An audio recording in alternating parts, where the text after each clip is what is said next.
ഇന്ന് നമ്മൾ LPUP എക്സാമിന് വേണ്ടിയിട്ടുള്ള ടോപ്പിക് വൈസ് കറണ്ട് അഫെയർ സീരീസിൽ സോഷ്യൽ സയൻസ് ഭാഗത്തു നിന്നുള്ള കുറച്ച് ചോദ്യങ്ങളാണ് പരിചയപ്പെടുന്നത്. നമുക്ക് ചോദ്യങ്ങളിലേക്ക് പോകാം. 2024 ജനുവരി 1 ശക്തമായ ഭൂചലനമുണ്ടായ രാജ്യം ജപ്പാനായിരുന്നു. 2024 ജനുവരി 1 ശക്തമായ ഭൂചലനമുണ്ടായ രാജ്യം ജപ്പാനായിരുന്നു.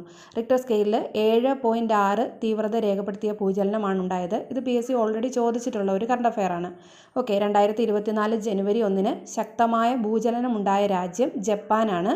തീവ്രത 7.6 ആയിരുന്നു. ഇനി ഇന്ത്യയിലെ ഏറ്റവും നീളമേറിയ കടൽ പാലമാണ് മുംബൈ ട്രാൻസ് ഹാർബർ ലിങ്ക് അല്ലെങ്കിൽ അടൽ സേതു എന്നറിയപ്പെടുന്നു. അപ്പോൾ രണ്ട് പേര് ഓർത്തിരിക്കുക. ഇന്ത്യയിലെ ഏറ്റവും നീളമേറിയ കടൽ പാലം മുംബൈ ട്രാൻസ് ഹാർബർ ലിങ്കാണ് അടൽ സേതു. ഇത് വളരെ പ്രധാനപ്പെട്ടതാണ്. താനെ കടലിടുക്കിന് കുറുകെയാണ് ഇത് നിർമ്മിച്ചിരിക്കുന്നത്. താനെ കടലിടുക്കിന് കുറുകെയാണ് അടൽ സേതു നിർമ്മിച്ചിരിക്കുന്നത്. അപ്പോൾ മുംബൈയും നവി മുംബൈയൊക്കെ കണക്ട് ചെയ്യുന്നു. സെവരി നവശേവ എന്നീ രണ്ട് സ്ഥലങ്ങളെയാണ് ഇത് ബന്ധിപ്പിക്കുന്നത്. സെവരി നവശേവ ഈ രണ്ട് സ്ഥലങ്ങളെയാണ് അടൽ സേതു ബന്ധിപ്പിക്കുന്നത്. ഇതിൻ്റെ നീളം എന്ന് പറയുന്നത് 22 കിലോമീറ്റർ ആണ്. അടൽ സേതുവിൻ്റെ നീളം 22 കിലോമീറ്റർ ആണ്. ഉദ്ഘാടനം നടന്നത് 2024 ജനുവരി 12 ഉദ്ഘാടനം നടന്ന ദിവസവും കൂടെ ഓർത്തിരിക്കുക. 2024 ജനുവരി 12. ചിലപ്പോൾ സ്റ്റേറ്റ്മെൻറ്റിലൊക്കെ ഇങ്ങനെ അഡീഷണൽ ആയിട്ടുള്ള കാര്യങ്ങൾ ചോദിക്കാം. അപ്പോൾ ഓർത്തിരിക്കുക, വളരെ പ്രധാനപ്പെട്ടതാണ്. ഇന്ത്യയിലെ ഏറ്റവും നീളമേറിയ കടൽപ്പാലമാണ് മുംബൈ ട്രാൻസ് ഹാർബർ ലിങ്ക് അല്ലെങ്കിൽ അടൽ സേതു എന്നറിയപ്പെടുന്നു. താനെ കടലിടുക്കിന് കുറുകെയാണ് ഇത് സ്ഥിതി ചെയ്യുന്നത്. സെവരി നവശേവ എന്നീ സ്ഥലങ്ങളെയാണ് ഇത് ബന്ധിപ്പിക്കുന്നത്. നീളം ഓർത്തിരിക്കുക 22 കിലോമീറ്റർ ആണ്. അടൽ സേതു ഉദ്ഘാടനം ചെയ്തത് 2024 ജനുവരി 12 ഇനി 2023 സ്വച്ഛ് സർവേഷൻ അവാർഡിൽ 1 ലക്ഷത്തിന് മുകളിൽ ജനസംഖ്യയുള്ള ഏറ്റവും വൃത്തിയുള്ള നഗരങ്ങളായിട്ട് തിരഞ്ഞെടുക്കപ്പെട്ടത് ഇൻഡോറും സൂററ്റുമാണ്. മധ്യപ്രദേശിലെ ഇൻഡോറും അതുപോലെ ഗുജറാത്തിലെ സൂററ്റുമാണ്. ഇൻഡോർ ഇത് 7ാം തവണയാണ് ഈ ഒരു അവാർഡ് നേടുന്നത്. അപ്പോൾ 2023 സ്വച്ഛ് സർവേഷൻ അവാർഡിൽ 1 ലക്ഷത്തിന് മുകളിൽ ജനസംഖ്യയുള്ള ഏറ്റവും വൃത്തിയുള്ള നഗരങ്ങൾ ഒന്ന് മധ്യപ്രദേശിലെ ഇൻഡോറും ഗുജറാത്തിലെ സൂററ്റുമാണ്. ഇനി 1 ലക്ഷത്തിൽ താഴെ ജനസംഖ്യയുള്ള വൃത്തിയുള്ള നഗരമായിട്ട് തിരഞ്ഞെടുക്കപ്പെട്ടത് മഹാരാഷ്ട്രയിലെ സസ്വത് എന്ന് പറയുന്ന നഗരമാണ്. 1 ലക്ഷത്തിൽ താഴെ ജനസംഖ്യയുള്ള വൃത്തിയുള്ള നഗരം സസ്വത് മഹാരാഷ്ട്രയാണ്. അപ്പോൾ ഇത് 2023 സ്വച്ഛ് സർവേഷൻ അവാർഡുമായിട്ട് ബന്ധപ്പെട്ടതാണ്. 1 ലക്ഷത്തിന് മുകളിൽ ജനസംഖ്യയുള്ള വൃത്തിയുള്ള നഗരം ഇൻഡോറും സൂററ്റുമാണ്. ഇൻഡോർ മധ്യപ്രദേശ്, സൂററ്റ് ഗുജറാത്ത്. 1 ലക്ഷത്തിൽ താഴെ ജനസംഖ്യയുള്ള വൃത്തിയുള്ള നഗരം സസ്വതാണ്, മഹാരാഷ്ട്രയിലെ നഗരമാണ്. അടുത്തതിലേക്ക് പോകാം. അടുത്തത് വളരെ പ്രധാനപ്പെട്ടതാണ്. യുനെസ്കോയുടെ 2024 ലോക പൈതൃക കമ്മിറ്റിക്ക് വേദിയായത് ന്യൂഡൽഹിയാണ്. 2024 യുനെസ്കോയുടെ ലോക പൈതൃക കമ്മിറ്റിക്ക് വേദിയായത് ന്യൂഡൽഹിയാണ്. അടുത്തത് 2023 പ്രധാനമന്ത്രി നരേന്ദ്രമോദി ഉദ്ഘാടനം ചെയ്ത മഹർഷി വാൽമീകി ഇൻ്റർനാഷണൽ എയർപോർട്ട് സ്ഥിതി ചെയ്യുന്നത് അയോധ്യയിലാണ്. ഇത് പ്രധാനപ്പെട്ടതാണ്. 2023 പ്രധാനമന്ത്രി നരേന്ദ്രമോദി ഉദ്ഘാടനം ചെയ്ത മഹർഷി വാൽമീകി ഇൻ്റർനാഷണൽ എയർപോർട്ട് സ്ഥിതി ചെയ്യുന്നത് അയോധ്യയിലാണ്. അടുത്തതും വളരെ പ്രധാനപ്പെട്ട ഒരു ഫാക്റ്റാണ്. ജിയോളജിക്കൽ സർവേ ഓഫ് ഇന്ത്യയുടെ കേരള യൂണിറ്റ് മേധാവിയായി ചുമതലയേറ്റ വ്യക്തിയാണ് ഡോക്ടർ വി അമ്പിളി. ഇപ്പം നിയമനങ്ങളൊക്കെ ഓർത്തിരിക്കുക.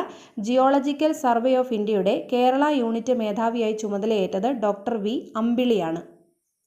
ഇനി ലോകത്തിലെ ഏറ്റവും വലിയ ഗ്ലേസിയർ ആയിട്ട് കരുതുന്നത് ലാംബർട്ട് ഫിഷർ ഗ്ലേസിയർ അന്റാർട്ടിക്കയാണ്. അപ്പോൾ നിലവിൽ ലോകത്തിലെ ഏറ്റവും വലിയ ഗ്ലേസിയർ മഞ്ഞുപാളി എന്ന് പറയുന്നത് ലാംബർട്ട് ഫിഷർ ഗ്ലേസിയർ ആണ്. അന്റാർട്ടിക്കയിലാണ് ഈ ലാംബർട്ട് ഫിഷർ ഗ്ലേസിയർ സ്ഥിതി ചെയ്യുന്നത്. അപ്പോൾ ലാംബർട്ട് ഫിഷർ ഗ്ലേസിയർ ആണ് ലോകത്തിലെ നിലവിലുള്ള ഏറ്റവും വലിയ ഗ്ലേസിയർ. ഇനി സ്ഥലനാമങ്ങൾ, പിൻകോഡ് എന്നിവ നൽകുന്നതിലൂടെ ഒരു പ്രദേശത്തെ കാലാവസ്ഥ അറിയുന്നതിനായിട്ട് കേന്ദ്ര കാലാവസ്ഥാ വകുപ്പ് തയ്യാറാക്കിയ ആപ്പാണ് മൗസം ഗ്രാം ആപ്പ്. പ്രത്യേകം ഓർത്തിരിക്കുക. സ്ഥലനാമമോ പിൻകോഡോ കൊടുത്തു കഴിഞ്ഞ് കഴിഞ്ഞാൽ ഒരു പ്രദേശത്തെ കാലാവസ്ഥ നമുക്ക് അറിയാൻ സാധിക്കും. അതിനുവേണ്ടി കേന്ദ്ര കാലാവസ്ഥാ വകുപ്പ് തയ്യാറാക്കിയ ആപ്പാണ് മൗസം ഗ്രാം ആപ്പ്. അടുത്തത് ലോകത്തിലെ ആദ്യ മെലാനിസ്റ്റിക് ടൈഗർ സഫാരി പാർക്കായിട്ട് നിലവിൽ വരുന്നത് സിംലിപ്പാൽ ടൈഗർ റിസർവ് ഒഡീഷയാണ്. ഇത് വളരെ പ്രധാനപ്പെട്ടതാണ്. ലോകത്തിലെ ആദ്യത്തെ മെലാനിസ്റ്റിക് ടൈഗർ സഫാരി പാർക്ക് ആകുന്നത് സിംലിപ്പാൽ ടൈഗർ റിസർവ് ആണ്, ഒഡീഷ. അല്ലാതെയും ചോദ്യം ചോദിച്ചിട്ടുണ്ട്. സിംലിപ്പാൽ ടൈഗർ റിസർവ് സ്ഥിതി ചെയ്യുന്ന സ്റ്റേറ്റ് ഇതിനു മുമ്പ് ചോദിച്ചിട്ടുണ്ട്. അത് ഒഡീഷയാണ്, പ്രത്യേകം ഓർത്തു വയ്ക്കുക. ലോകത്തിലെ ആദ്യത്തെ melanistic tiger safari park Similipal tiger reserve ആണ്. സിംലിപ്പാൽ ടൈഗർ റിസർവ് സ്ഥിതി ചെയ്യുന്ന സംസ്ഥാനം ഒഡീഷയാണ്.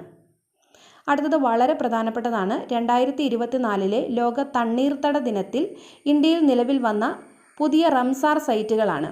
ഇതിൽ ആദ്യം നമ്മൾ പറയുന്നത് കർണാടകത്തിലെ 3 എണ്ണമാണ്. അംഗസമുദ്ര പക്ഷി സങ്കേതം, അഖനാഴിനി അഴിമുഖം, മഗഡികേരൈ സംരക്ഷണ കേന്ദ്രം. ഇത് 3ഉം കർണാടകത്തിലേതാണ്. അപ്പോൾ 2024 ഫെബ്രുവരിയിലെ തണ്ണീർത്തട ദിനത്തിൽ ഇന്ത്യയിൽ നിലവിൽ വന്ന പുതിയ റംസാർ സൈറ്റുകളാണ് അംഗസമുദ്ര പക്ഷി സങ്കേതം, ഇത് കർണാടകത്തിലാണ്. അംഗസമുദ്ര പക്ഷി സങ്കേതം. അഖനാഴിനി അഴിമുഖം, ഇതും കർണാടകത്തിലേതാണ്. അഖനാഴിനി അഴിമുഖം. അതുപോലെ മഗഡികേരൈ സംരക്ഷണ കേന്ദ്രം, ഇതും കർണാടകത്തിലാണ്. അപ്പോൾ കർണാടകത്തിൽ നിന്ന് 3 എണ്ണമാണ് 2024 ലിസ്റ്റ് ചെയ്യപ്പെട്ടിരിക്കുന്നത്. അംഗസമുദ്ര പക്ഷി സങ്കേതം, അഖനാഴിനി അഴിമുഖം, മഗഡികേരൈ സംരക്ഷണ കേന്ദ്രം. ഇനി അടുത്ത 2 എണ്ണം തമിഴ്നാട്ടിൽ നിന്നാണ്. കരൈവെട്ടി പക്ഷി സങ്കേതം, തമിഴ്നാട്ടിലാണ്. കരൈവെട്ടി പക്ഷി സങ്കേതം. അടുത്തത് ലോങ്ഗ്രുഡ് ഷോലെ റിസർവ് ഫോറസ്റ്റ്, അതും തമിഴ്നാടാണ്. അപ്പോൾ കരൈവെട്ടി പക്ഷി സങ്കേതം, ലോങ്ഗ്രുഡ് ഷോലെ റിസർവ് ഫോറസ്റ്റ്, ഇത് രണ്ടും തമിഴ്നാട്ടിൽ നിന്നാണ്. നിലവിൽ ഏറ്റവും കൂടുതൽ റംസാർ സൈറ്റുകളുള്ള സംസ്ഥാനം തമിഴ്നാടാണ്. ഓർത്തിരിക്കുക, നിലവിൽ ഏറ്റവും കൂടുതൽ റംസാർ സൈറ്റുകളുള്ള സംസ്ഥാനം തമിഴ്നാടാണ്. 16 എണ്ണമാണ് തമിഴ്നാടിനുള്ളത്. ഇനി ഇന്ത്യയിൽ ആകെയുള്ള റംസാർ സൈറ്റുകളുടെ എണ്ണം 80ആണ്. ഇത് PSC ചോദിച്ചതാണ് അടുത്തിടയ്ക്ക്. അപ്പോൾ നിലവിൽ ഏറ്റവും കൂടുതൽ റംസാർ സൈറ്റുകളുള്ള സംസ്ഥാനം തമിഴ്നാടാണ്, 16. ഇന്ത്യയിൽ ആകെയുള്ള റംസാർ സൈറ്റുകളുടെ എണ്ണം നിലവിൽ 80 റംസാർ സൈറ്റുകളാണ്. ഓക്കെ, അപ്പോൾ നമ്മൾ സാമൂഹ്യ ശാസ്ത്രം പാർട്ട് 1 LPUPയുടെ പാർട്ട് 1 വരുന്ന സോഷ്യൽ സയൻസുമായിട്ട് ബന്ധപ്പെട്ട കുറച്ച് കറണ്ട് അഫെയറുകളാണ് നമ്മൾ ഇപ്പോൾ ഡിസ്കസ് ചെയ്തത്. അപ്പോൾ നിങ്ങൾക്ക് ഇത് യൂസ്ഫുൾ ആകുകയാണെങ്കിൽ ലൈക്ക് ചെയ്യുക. പിന്നെ എല്ലാവരും ഒന്ന് സബ്സ്ക്രൈബ് ചെയ്യുന്ന ഒന്ന് പരിഗണിക്കുക. കാരണം സബ്സ്ക്രൈബ് ചെയ്തതിന് ശേഷം നോട്ടിഫിക്കേഷനും കൂടെ ഒന്ന് എനേബിൾ ആക്കി വയ്ക്കുകയാണെങ്കിൽ എല്ലാ വീഡിയോസ് ഇടുമ്പോഴും നിങ്ങൾക്ക് അതിൻ്റെ നോട്ടിഫിക്കേഷൻ കിട്ടും. അപ്പോൾ നമുക്ക് ഒരു ടോപ്പിക്ക് പോലും മിസ്സാവാതെ നിങ്ങൾക്ക് കിട്ടും. ഞാൻ മാക്സിമം ടോപ്പിക്സ് കവർ ചെയ്യാനായിട്ട് ശ്രമിക്കാം. അപ്പോൾ സപ്പോർട്ട് ചെയ്യുന്ന എല്ലാവർക്കും താങ്ക് യു. ഇനി ബാക്കി ചോദ്യങ്ങളുമായിട്ട് അടുത്ത വീഡിയോയിൽ കാണാം. Thank you.